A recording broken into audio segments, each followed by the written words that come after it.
تمام تعریفیں اس خالق دو جہاں کے لیے جو تمام ہر چیز، ہر شے، ہر مخلوقات کا پالنے والا، رازق، وہ کہ جو کم عمل کے بدلے میں زیادہ اجر دیتا ہے، وہ جو کہ مانگنے والے کو بھی دیتا ہے اور جو اس سے نہیں مانگتا اس کو بھی دیتا ہے، وہ جو اس کو جانتا ہے یہ اسے بھی عطا کرتا ہے اور جو اس کو نہیں جانتا یہ اسے بھی عطا کرتا ہے۔ اور درود و سلام ہو وجہ تخلیق کائنات محمد و آل محمد پر، صلی اللہ محمد و آل محمد۔ عزیزان محترم، سامعین اکرام، عزاداران مظلوم کربلا، آپ کے سامنے مختصر سی عبارت پڑھنے کا شرف حاصل کیا۔ وہ عبارت کیا ہے؟ الحمدللہ الذی جعلنا من المتمسکین بالقرآن المجید وجعلنا من المتمسکین بولایت محمد آل محمد۔ ترجمہ کریں کہ ہر قسم کی تعریف، ہر قسم کی حمد و ثنا اس پروردگار کے لیے، اس کا شکر بھیجتے ہوئے کہ جس نے ہمیں اپنی لاریب کتاب اور محمد و آل محمد کی ولایت سے وابستہ رکھا۔ ابھی گزشتہ میں نے جعفریہ امام بارگاہ گلبہار میں مجلس پڑھی تھی، تو میں نے اس انداز سے پڑھا تھا، آپ بھی ذرا غور کیجئے گا۔ میں نے یہ نہیں کہا کہ اللہ نے ہمیں محمد و آل محمد سے وابستہ کر، یہ نہیں کہا میں نے کہا کہ اس اللہ کی تعریف و حمد و ثنا جس نے ہمیں محمد و آل محمد کی ولایت سے وابستہ رکھا۔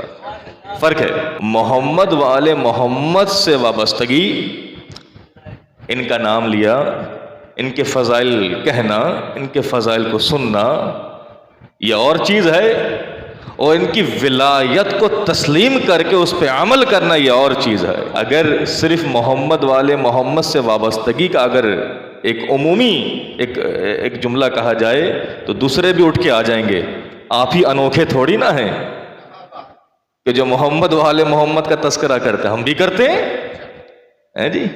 لیکن میں نے کیا عرض کیا؟ محمد و آل محمد کی ولایت سے وابستگی ہے ہماری جی۔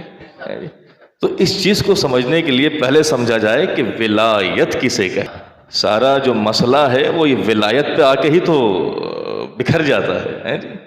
یہ ولایت ہی اگر تسلیم کر دی جائے تو میرے خیال میں جہنم میں کوئی نہیں جائے گا۔ اگر ولایت ہی کو تسلیم اور اقرار و تسلیم کر لیا جائے تو جہنم میں کسی کے لیے جگہ نہیں بچے گی جی۔ مسئلہ ہی تو یہ ہے، ولایت کیا چیز ہے؟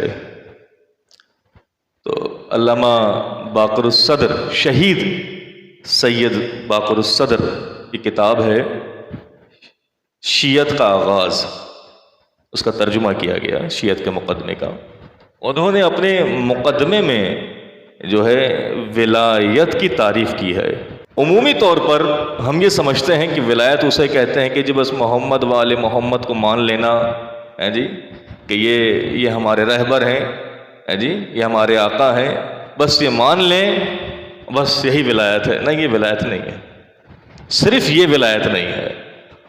مولانا فرماتے ہیں کہ ولایت کی 7 قسمیں، میں 7 تو نہیں بیان کروں گا، گنی چنی 2 یا 3 بیان کر دوں گا۔ ولایت نظری، ولایت نظری یہ پہلی قسم ہے۔ ولایت نظری کیا ہے؟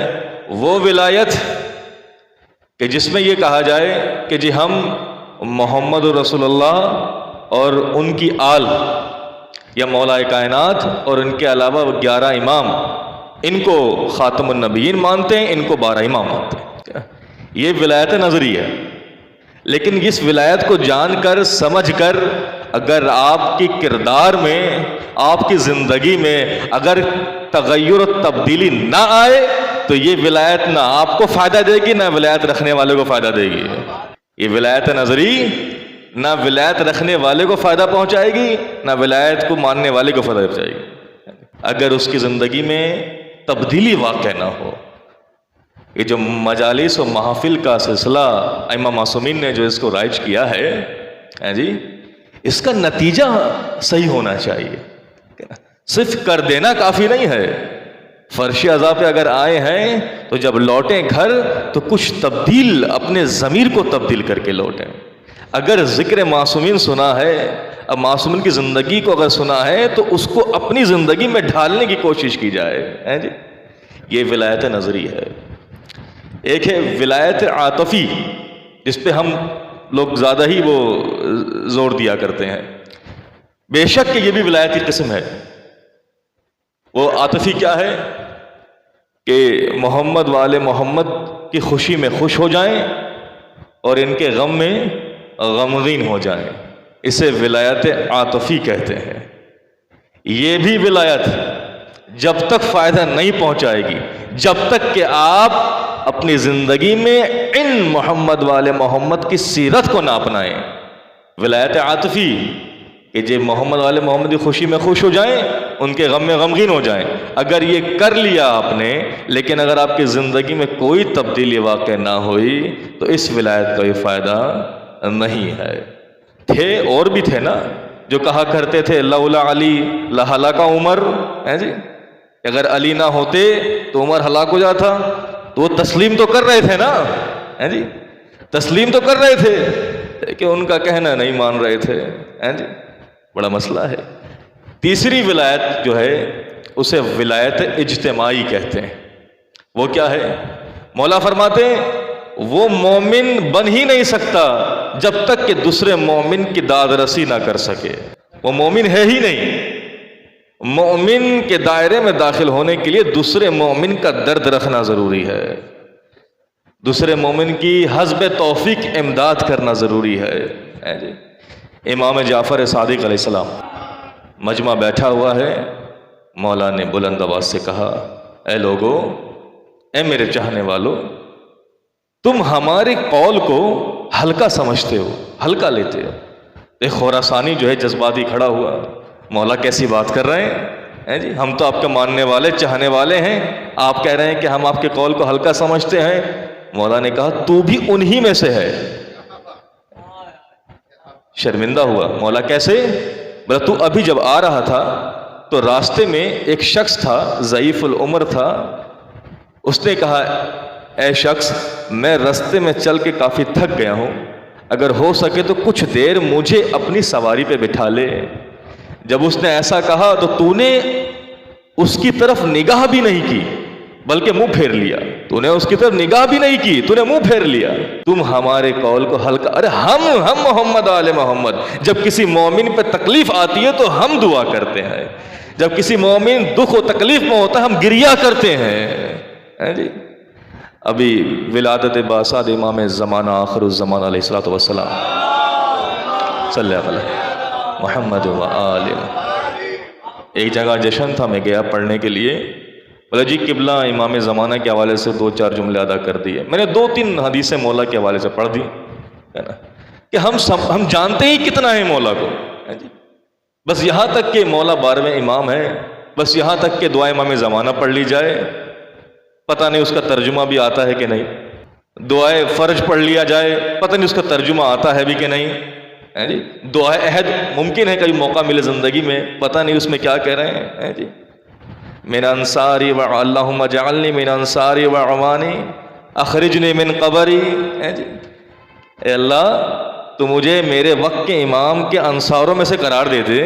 دعا مانگ رہے ہیں دعائے عہد میں آپ، اور پھر کہہ رہے ہیں جب میں مر جاؤں نا تو مجھے میری قبر سے نکالیے گا اور مولا کے انصاروں میں شامل کیجیے گا جی. کردار ایسا بنائیں کہ ایسا ہی ہو جائے جی. تو مولا کی حدیث میں نے بیان کی کہ مولا فرماتے ہیں کہ اے میرے شیعو، اگر چند لمحے کے لیے یا ایک لمحے کے لیے بھی میں نے تم لوگوں سے اپنی نگاہیں ہٹا لی نا تو یہ لوگ جو ہے نا، یہ لوگ تمہیں نوچ کھائیں گے. کتنی محبت کرتے ہیں مولا، ہیں جی؟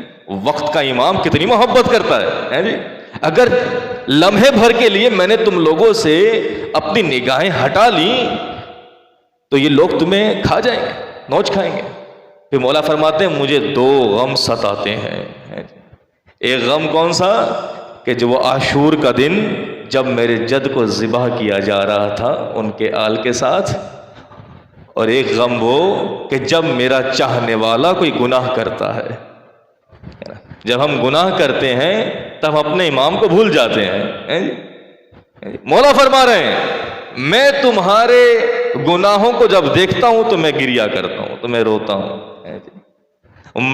ماتا ولم یعرف، امام زمانے ہی ماتا میتتن جاہلیہ،